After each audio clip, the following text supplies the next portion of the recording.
नमस्कार. मी ॲडव्होकेट वैशाली अतुल कोरटे. मी रोज तुम्हाला नवीन विषयावर वेगवेगळ्या पद्धतीच्या विषयांवरती कायदेशीर माहिती देत असते. आपल्याला ती कायदेशीर माहिती कशी वाटते ते नक्की सांगा. आणि जर व्हिडिओ आवडत असेल, कायदेशीर माहिती आवडत असेल तर चॅनलला सबस्क्राईब करा, लाईक करा. आज आपण अरेस्ट वॉरंट म्हणजे काय या विषयावर आपण बघणार आहोत. तर पोलीस आपल्याला डायरेक्ट अटक करू शकतात का? किंवा वॉरंटशिवाय अटक कधी होते? किंवा वॉरंट आला असेल तर नागरिकांचे अधिकार काय असतात? हे सर्व आपण आज भारतीय कायद्यानुसार समजून घेणार आहोत. सर्वात पहिले, अरेस्ट वॉरंट म्हणजे काय? न्यायालयाने, कोर्टाने दिलेला लेखी आदेश ज्याद्वारे पोलीस एखाद्या व्यक्तीला अटक करू शकतात. हे लक्षात ठेवा, वॉरंट पोलीस स्वतः बनवत नाहीत. ते फक्त न्यायाधीश किंवा दंडाधिकारी बनवतात किंवा पाठवतात, देतात. नंतर अरेस्ट वॉरंट कोणत्या कायद्याखाली येतो? तर अरेस्ट वॉरंट CRPC 1973 आणि आत्ता भारतीय नागरिक सुरक्षा संहिता 2023 नुसार या अंतर्गत येतो. महत्त्वाची कलमे कोणती आहेत ते पाहूयात. सेक्शन 70 CRPC अटक वॉरंट कसे असावेत त्यावर न्यायाधीशांची सही असणे बंधनकारक आहे. सेक्शन 70 ही गोष्ट येते. सेक्शन 71 CRPC जामीनपात्र गुन्ह्यात अटक वॉरंट घेतो. सेक्शन 72 CRPC वॉरंट कोण अंमलात आणू शकतो यात येतं. सेक्शन 73 CRPC पोलीस किंवा फरार आरोपी यांच्यासाठी वॉरंट असतो. नंतर अरेस्ट वॉरंट किती प्रकारचे असतात आपण आता हे बघूयात. तर जामीनपात्र अरेस्ट वॉरंट म्हणजे बेलेबल लहान स्वरूपाचे गुन्हे किंवा आरोपीला तिथेच जामीन मिळू शकतो.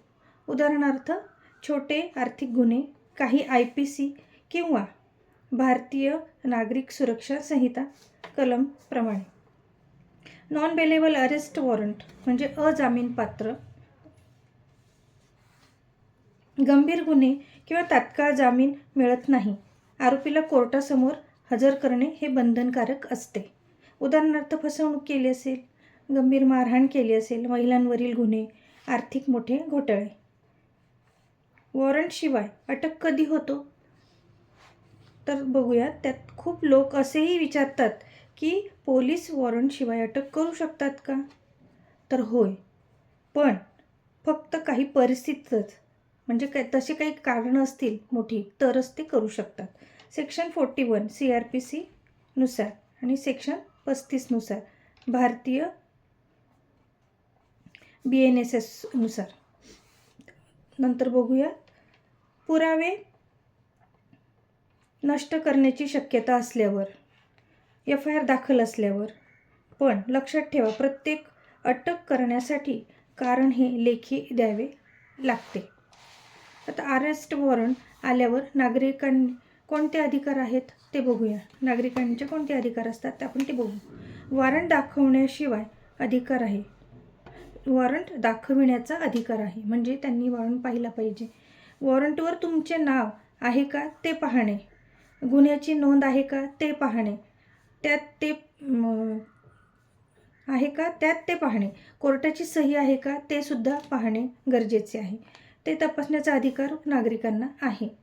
महिला असल्यास रात्री अटक होऊ शकत नाही, विशेष परिस्थिती वगळता. म्हणजे तसं काही रिझन स्ट्रॉंग असेल तर होऊ शकतं. महिला पोलीस असणे आवश्यक आहे. वकिलांशी संपर्क करण्याचा अधिकार आहे. आर्टिकल 22 भारतीय संविधानानुसार 24 तासात कोर्टात हजर करणे हे बंधनकारक आहे. अरेस्ट वॉरंट आपल्याला रद्द करता येतो का? तर होय, करता येतो. उपाय अँटिसिपेटरी बेल सेक्शन 438 CRPC नुसार.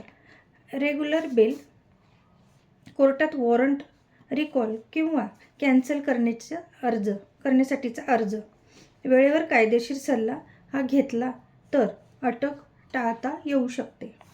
अटक वॉरंट म्हणजे घाबरण्याची गोष्ट नाही, पण दुर्लक्षही करण्याची गोष्ट नाही. योग्य वेळी वकिलांचा सल्ला नक्की घ्या. आणि योग्य ती कायदेशीर प्रक्रिया करा आणि योग्य माहिती हेच तुमचं संरक्षण आहे.